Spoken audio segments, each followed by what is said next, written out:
All right. So our next guest was inducted into the Songwriters Hall of Fame, is a pioneer of the Atlanta music scene, an iconic songwriter and producer, and most recently performed with Usher at Super Bowl LVIII. He is a musical mastermind, having helped shape the work of icons like Usher, Mariah Carey, Nelly, Monica, the Brat, and countless others. After discovering Kris Kross, co-writing their massive single, Jump, how many of you remember that? And founding his record label, So Def Recordings, he went on to co-write and co-produce 3 singles for Usher's diamond-certified album, Confessions. Co-write and co-produce Mariah Carey's We Belong Together, which was named Billboard's Song of the Decade of the 2000s. He also amassed 11 #1 Billboard Hot 100 hits. More than 30 years after his first smash, he is still crafting incredible songs for artists like Money Long and Ari Lennox. Today, we'll get into the decisions that have helped him get to where he is, what it takes to sustain a productive, inspired, and successful career. Ladies and gentlemen, please help me welcome the incomparable Jermaine Dupri. After the party is the Rocco House. If you ever been here, you know what I'm talking about. Where people don't dance, all they do is this. And after the This original, is the you know what it remix, is. motherfucker. Remix, it had to go down. I got something else to tell you about the new Motown. What people don't visit. What's up? Okay, let's get into it. Okay. So JD, you have a long and storied career in this industry. Some people may not know that you got your start as a dancer for the hip-hop group Houdini, and you performed right here in New York at the New York Fresh Festival with Run DMC, Houdini, and Grandmaster Flash. Yeah. Did y'all know that? Okay, all right, excuse me.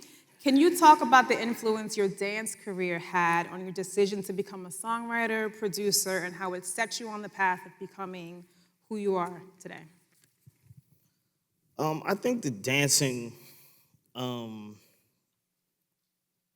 it really just like introduced me to all forms of the craft or the culture.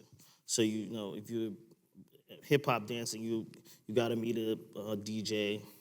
I was performing with the rappers already, so it was like, you know, it just kind of like introduced me to all paths of everything in the culture. So I actually learned everything. I learned how to DJ from Jam Master Jay, rest in peace, and being around these rappers all the time, it created my appetite.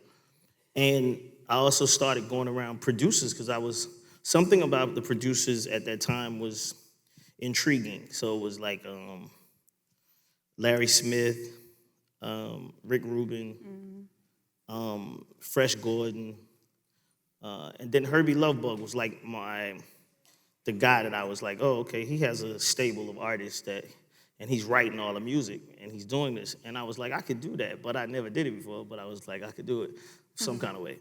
And it just was like, you know, it was just me being around it. And I think that's what it did. Just it allowed me, it put me into places, right? As a dancer, you go to every club, you go into every little disco or whatever's happening, talent shows, you're just at everything. And you just create this appetite. Mm-hmm. Thank you. So you have a successful track record of identifying and developing talent, and you founded your own record label, So Def in Atlanta, which by the way, celebrated its 30th anniversary last year. Let's give it up.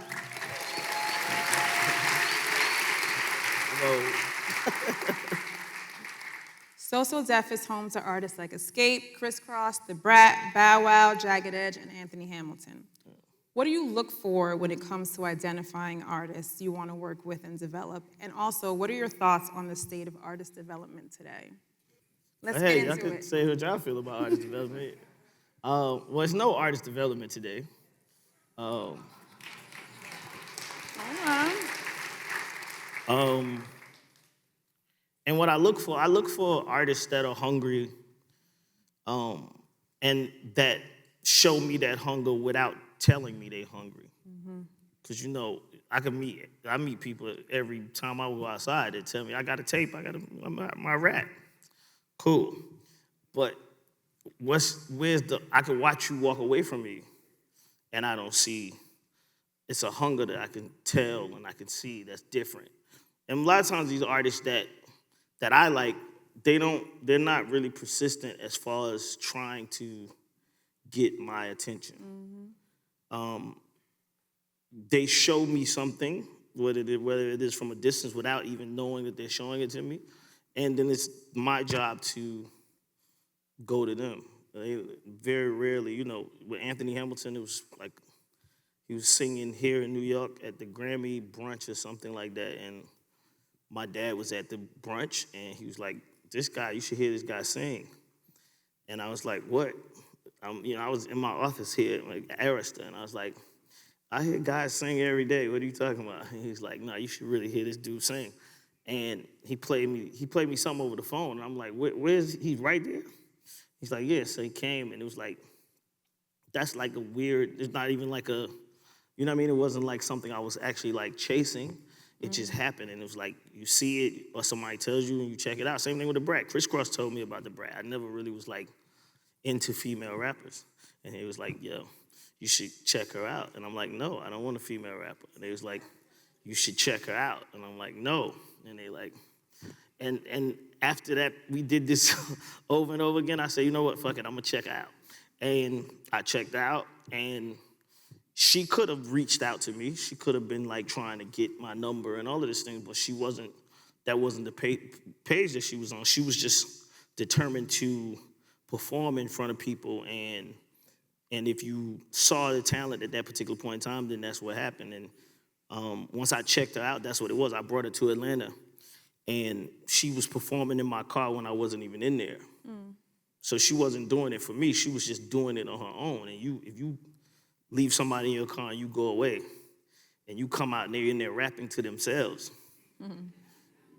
you like, what was going on? Like, who are you doing this for, right? And they doing it at a not writing level. They doing it at a performance level, and it's just like that hunger was like, oh, I'm gonna make your record because you're really ready, right? So it's just that type of thing. So now I want to dig into your creative process a little bit, but before we do, let's listen to a song, a snippet of a song.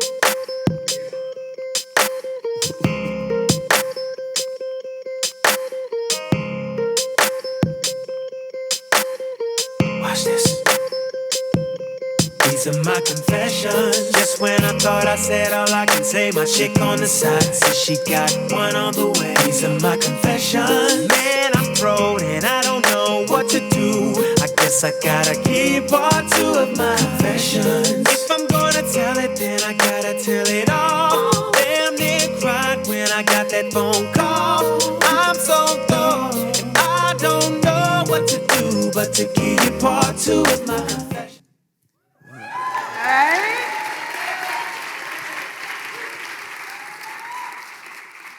So there's an interesting story behind confessions, y'all. When it comes to your creative process, right, JD, there's a story behind this. I read in an interview that Confessions Part 2, which, by the way, was named the greatest R&B song of the 21st century by Rolling Stone.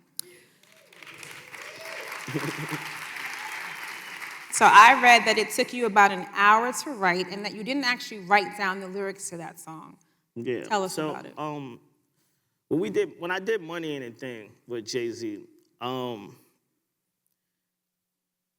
he came to my house and I played him the beat and I never saw him write the lyrics.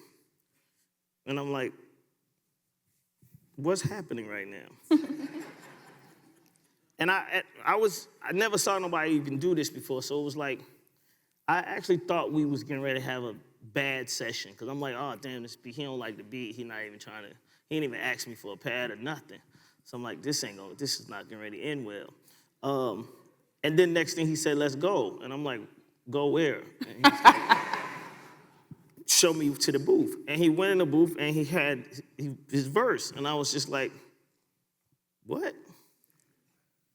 And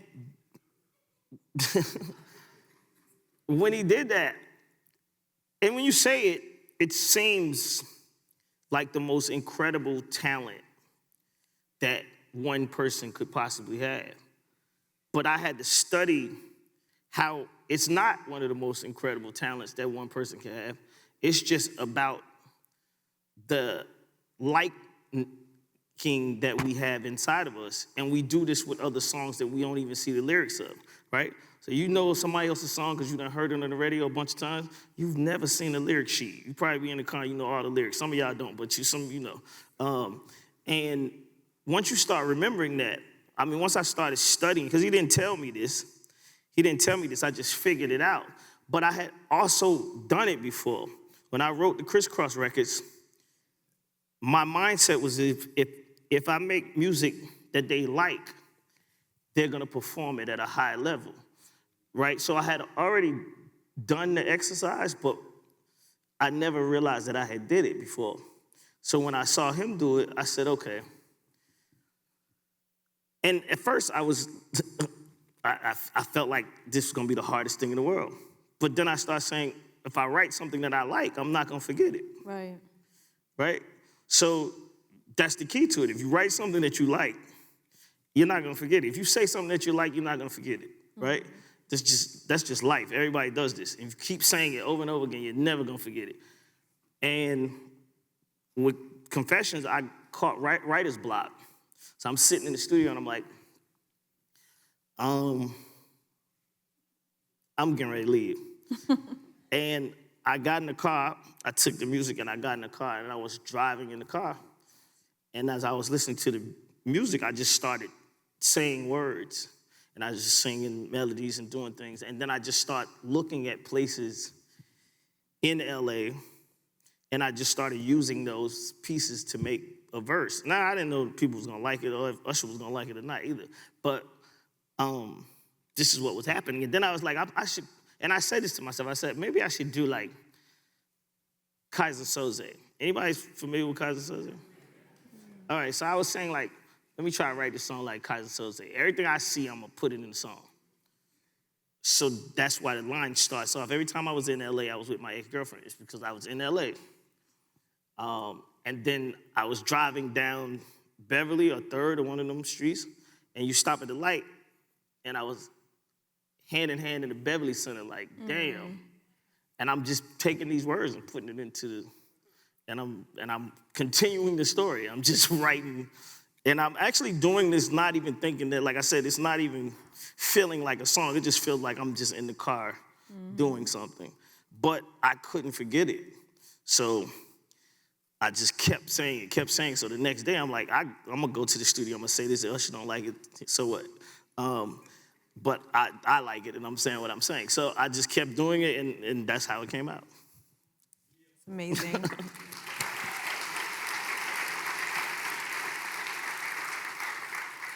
So you have written and produced countless #1 songs throughout the course of your career. I mentioned in my intro that one of them was named Song of the Decade by Billboard. Let's play a little bit of that song. When you left, I lost a part of me. It's still so hard to believe. Come back, baby, please, 'cause we belong together. Who else am I gonna lean on when times get rough? Who's gonna talk to me on the phone till the sun comes up? Who's gonna take your place? There ain't nobody better. Oh, baby, baby, we belong together.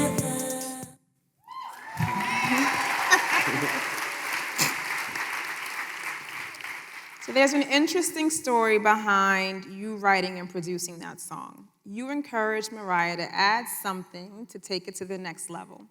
Can you talk more about that and also give us your thoughts on what makes a good producer?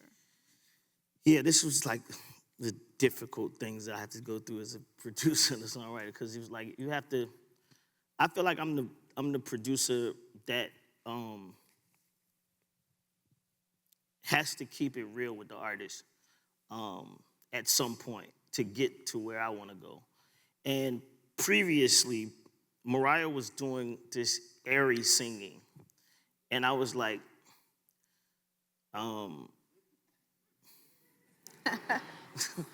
you know, and I get it. I understand that artists don't want to continue to keep doing the same thing over and over again. I get that. But for this song, I just was like, listen, you gotta hit the note, man. Like, we're not, if this song is great, but you gotta end the song with a Mariah Carey ending to take it over the top. And it's crazy because we finished the song and she didn't have that in there, and LA was like, it don't seem done yet. And I'm like, what? And it was just that piece, like that's one piece. And when he told me that, that was my confirmation to be like, I told you, you gotta hit this note. And this, by the way, it's Mariah Carey. Telling her to hit a note means nothing, but she gets out of that mode sometime and just want to be a rapper or whatever. But so I mean that was one of the things, and I always was scared to write for Mariah because she's one of the greatest songwriters in the world, right? So I'm like, you don't really need me to write the song. I can make the music, but you don't actually need me to write the song. So we argued about me writing a part of this song, and we was all tired. It was like 7 a.m. in the morning. She was about to leave to come back here to New York. And this one little piece of the song was not finished. And I guess she was having writer's block, but maybe she was just like stalling me out to make me write it. And she was just sitting there and we was going back. She's like, write it. And I'm like, no, I'm not doing it. I'm not doing it. Because I don't want to be the guy that's like, oh, you fucked up Mariah's song. I don't want to be that dude, right? So I just started saying, this is how I write. I just write. Whatever's happening, I just start saying things in the studio. I don't believe that people gonna use it, never, right? I just think that it just sounds good to me at the time, right? So the beat is playing, she's looking at me, I'm saying, I'm not gonna do this. And then I just start saying, it's going all out of my element, trying to figure out where the hell I went. I start saying it, and she's like, that's it. And I'm like, no, that's not it. Because I'm like, because she don't sing like that. That's more of an Usher flow, right? And so I'm like, no, because that sounds like Usher would do it. And she was like, yeah, that's it. Let's do that. And I'm like, okay, but are you going to do this? And she's like, I'm going to do it just like you. And I'm like, no, right? And she left and the part was still open, but she made me go do the demo. And if y'all know me and Mariah's relationship, Can I Get Your Number?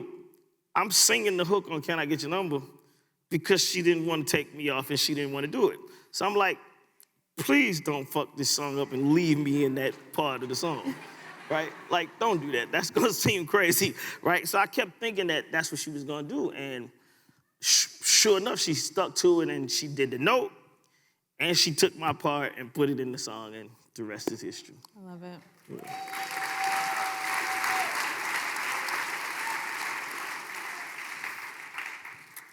As someone well-respected in the industry, what business skill sets have you had to acquire to ensure the success of the records you write and produce? For example, a lot of talent stays solely in the creative space, but may not know enough about the business of music or may not want to get involved in the business of music. So can you talk about the importance of truly understanding the business side of things as well? Well, I have a motto with myself. I'm not in the music business. I'm in the record business. I make records. That's it. People that's in the music business, they copy what other people in the music business is doing, and they don't end up making records. That's why the music business is downsizing, because there's not enough records being made. It's too many employees doing nothing in these offices. And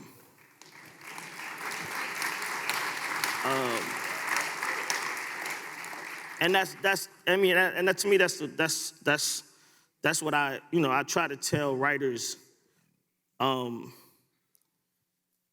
because my life is interesting as a writer because I started so young. Like when I made Kris Kross album, I was 17 years old, right? And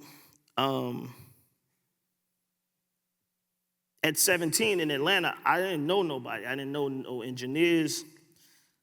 I wasn't signed to ASCAP, or maybe I was. You were. I was because I put out Silk Times a little prior. So I was, but I still was like a kid that nobody was like, I didn't have conversation with people. Let me just say that. I didn't have no conversation with people. So I was just stuck in my house in Atlanta. And I started writing songs because if I make a beat, I ain't have no writers. There wasn't no writer. I didn't know nobody call like, oh, let me call you over and come and write a song. You don't have that. So you just sit there and you start writing songs. And you get into a space of just like songwriting. And like, I mean, I think everybody in here is a songwriter, right? I feel like if you get in that space and you write songs and this is what you really do, it's important that you stick to that, right? And you stick to writing songs and continue to write songs and always continue to keep writing songs. And that's my advice to somebody is that, well, second part of my advice. The second part of my advice is that in music, me personally, I don't understand why people always believe that the fans want to hear you do something different, right? If you go to a restaurant that you love and you've been going there for 5 years, 6 years, and they change the chef, what you gonna do? You're gonna leave. That's how music is. Artists blow up, they have 10, 30, how many albums they have, and then all of a sudden they want to change their sound. They want to do something different. I get it, I understand. But it's the same as food, right? To me, McDonald's, they tried to copy their whole menu so that you would never leave their place and you would come back all the time. I'm vegan, I don't know why I'm talking about McDonald's, but you get my drift. It's to me, people don't pay attention to the actual art of making music and the actual art of writing songs. It's definitely an art to it, right? It's definitely find a hook that people can sing. Find a nice melody for the verse. Put different type of sounds in the song that catch people's ear. These are things that you should say when you're in the studio writing a song or you're writing a song, period. Because once you catch, it's not to duplicate what you did, but it's to remember how you got to that place and try to do something that resembles you getting to the place of that other hit record. And that's my advice for you guys. That's great.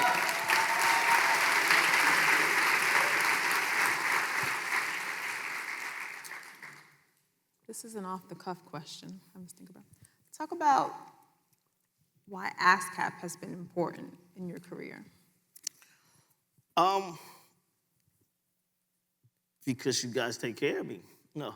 I mean, you have to have, like I said, I was a kid. I started off in here. So to have people that actually feel like your family, that actually talk to you, that actually invite you to things like this, and give you an opportunity to meet other writers and be around people. Like I said, I was one that didn't get an opportunity to do that, right? So if you get an opportunity to do these things and meet people, you should feel very, very privileged because, people think I just woke up one morning and here I am. It was not. It was very much like just me over in the room by myself and I ain't know who to call. I don't know what, you know what I mean? You don't know nothing. But as you meet people and you go to things, right, and you start realizing like, oh, I'm signed to ASCAP. Maybe I should go to this. Because, you're young, you don't want to go to nothing that feel like it's some corporate shit. You like, I ain't going to that. But you should go so you can see what's going on and you just learn, you know what I mean? It's not something that, like I said, if you in this and you in the record business and you are married to it, you should definitely go. And that's what ASCAP has done to me over the years. It's just allowed me to see as well as put this battery in my back, right? Because I won Songwriter of the Year so many times, but I haven't beat Jimmy and Terry yet, right? So this year, God willing, I'm going to get them guys. But like I said, if I wasn't coming to these ASCAP events, I wouldn't even know that Jimmy and Terry, you know how great they are, but you hear people talk and you get to see them play and you get to understand exactly like what you up against, right?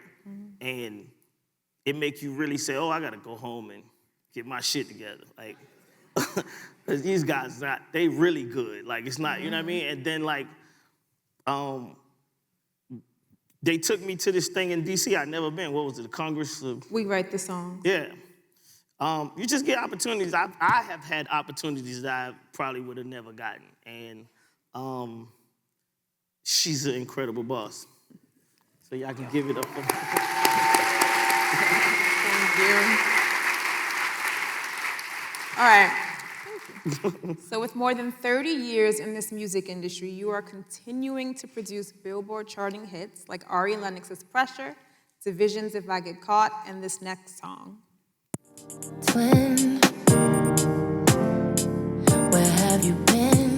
Nobody knows me like you do. Nobody gon' love me quite like you. Can't even deny it every time I try it. When I look in my eyes, you know I'm lying, lying. Body to body, skin to skin. I'm never gon' love like this again. You were made for me, just for me. Said you were made for.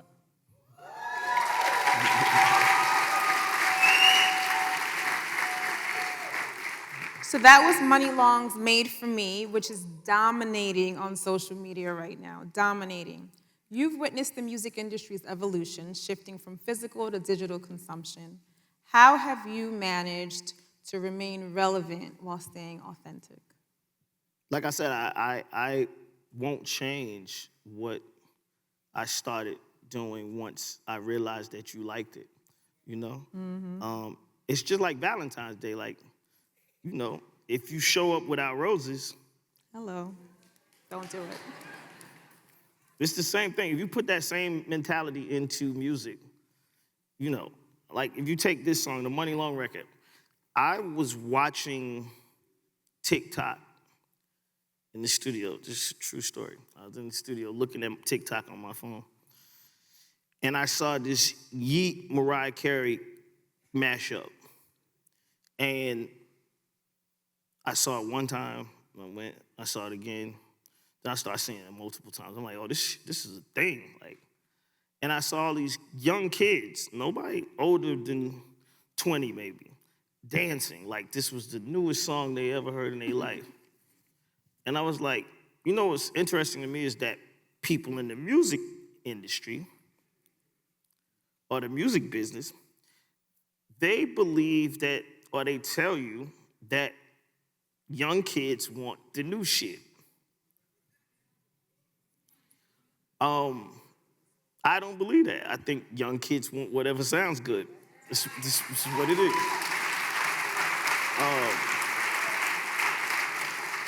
So I'm looking at this and I realized that at first I thought they trapped my Mariah beat out. I was like, oh, maybe they, and I listened again, I'm like, this is the same drums I use. It's the same beat. They just took Mariah off and put Yeet on here. Like, it's nothing different. And these kids are acting like this is the freshest shit they ever heard in their life. Now, I didn't know that Money Long was gonna call me right after this, but this was actually my practice of what was happening. And then I get a call from Money Long saying, we're gonna put out the single that we did. And I said, well, wait, let me do something to the beat.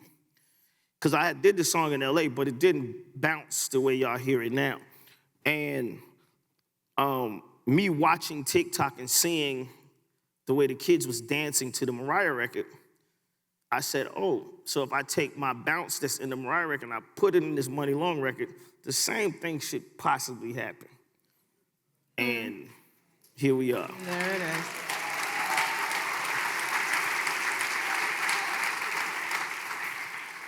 All right, I have a trillion more questions, but I just looked up at the time and I want to give the audience some time to ask some questions. So I'm going to pause and open it up for questions from the audience. I can't really see Yeah, who's it's hard. passing I'll around take the my mic. glasses off so you Yeah, can see. I think I see. Is there someone passing around the mic? We have a question here. Oh, shit. Okay.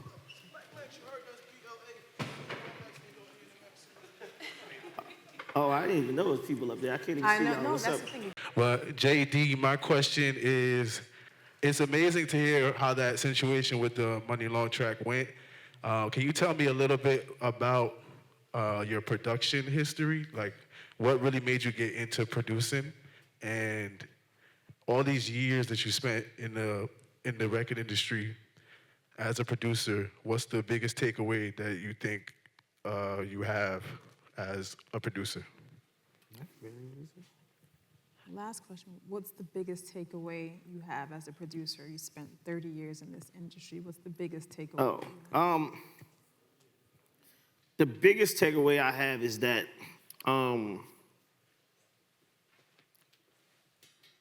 people have gotten extremely lazy.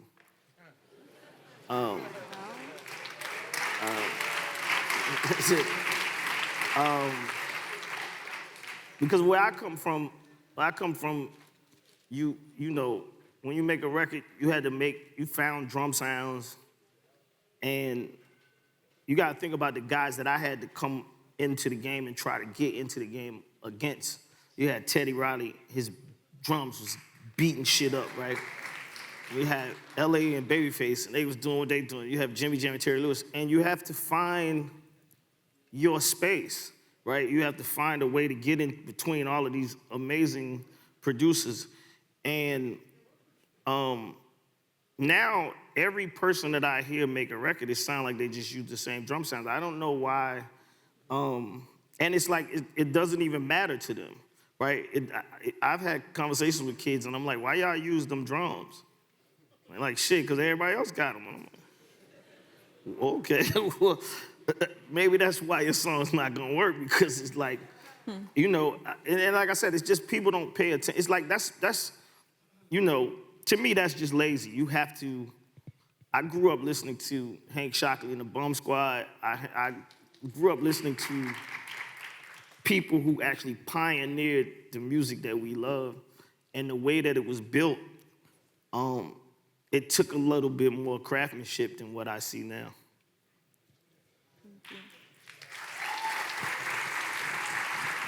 Peace. Thanks. Welcome to New York, brother. I'm sure you'd love the hoodie that I'm wearing if you could see it. It's right Where's here. it? Oh, right. This hoodie. Okay, I see it. Yes, Janet Jackson. I had the pleasure of meeting you in Atlanta in 1995 at the Jack the Rapper conference, so you've come a long way. Congratulations. Very simple question. What is your favorite Jermaine Dupri produced song? It's interesting to answer this question, because it's like, I'm gonna probably say songs that more like where I wrote the entire song. So Nice and Slow probably is that song. That was Usher's first #1 record, and nobody believed that song was gonna be what it was when I did it, and I believed it was gonna be exactly what it is today at that particular point in time. So I feel like I'm probably more married to that song than anything. And if it was a second choice, it probably would have been Money and the Thing, because people today be telling me, yo, Jay wrote your rap? And I'm like, what? You know what I mean? So if that's a fucking compliment, by the way, if you think that Jay-Z wrote my rap. So, you know, that's I'm good with that. What, peace. Thanks for ASCAP for having this. But also, what do you recommend? You know, you said that people are lazy now. Like, what do you recommend that people could be less lazy, or try, you know, find new things, or try and find ways of breaking themselves in? Can't hear it. Can you repeat repeat the questions? Yeah, you mentioned that that people are lazy in the music industry now. I was just wondering, what do you mean by that, and what suggestions do you have to make people less lazy and more active? You mentioned that people are lazy in this industry right now. Like, what do you mean by that, and what suggestions do you have Oh, okay. to encourage people to be less lazy? All right. So, I mean, when I say lazy, I mean, like,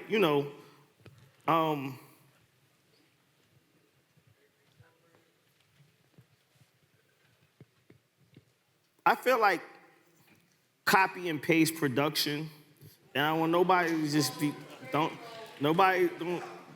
but I just don't, I feel like that's not, I make music that's got soul and heart in it.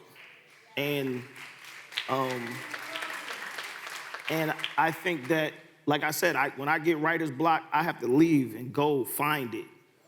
I can't copy and paste, and it won't serve my appetite. So for me, when I see people just taking a beat and putting the same hi-hat that this person just used, it's like you don't have a space in your mind to make it your own. Like, you know what I mean? I don't know. I mean, like I said, that's me. And when I talk like this, people be like, oh, JD, you that sound like an old ass. But listen, it's whatever you want to say, but that's just how I feel. I feel like we as creators, you can't even use that word if you're copying and pasting. All right, y'all, we have time for one more question. How you doing? 24K Grammy Award-winning producer. I've actually worked with B. Cox at your studio before in Atlanta, but work-life balance, like how do you know when to turn, because I grew up in the industry since I was 12, like how do you know when to turn it off, or like is it kind of like, do you get to a point where you've done so much work and it comes out and then you know like when to stop? Like how do you know when to stop? Like so that you can live a personal life or, create that work-life balance?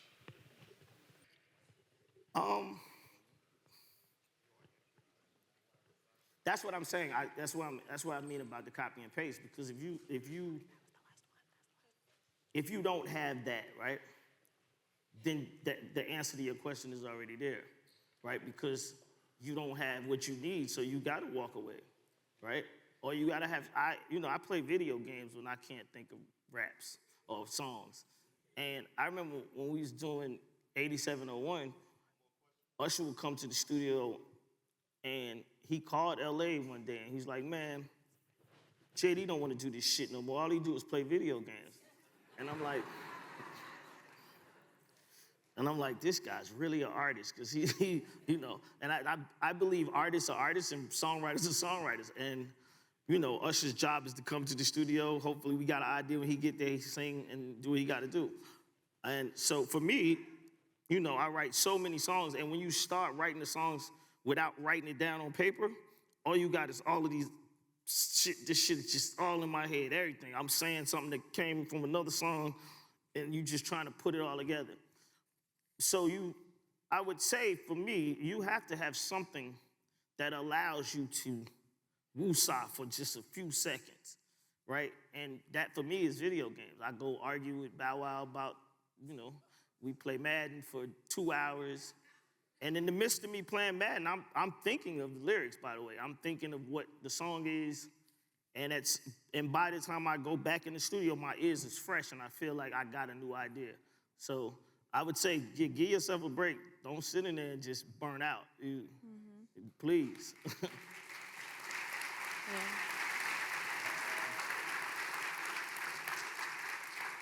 So I just want to quickly thank Jermaine, because I called him, yes. Okay, I want to say one thing about this, because I talked to Usher about this, and it's something that you don't forecast, and I guess this is something that is as advice to people, younger people. When we started working on My Way, me and Usher used to talk about Michael, Prince, Bobby, all these people that was ahead of him, and he was like, JD, I want people to know that I look up to them. They're my inspiration, but I want people to respect me for being my way. right? And that's how we got to that album. And in that conversation, you know, we talk about the greats that have paved the way and what they do and how you see these people and doing everything that they do. And it's only for so long that you can continue to keep talking about it as if you're not it, right?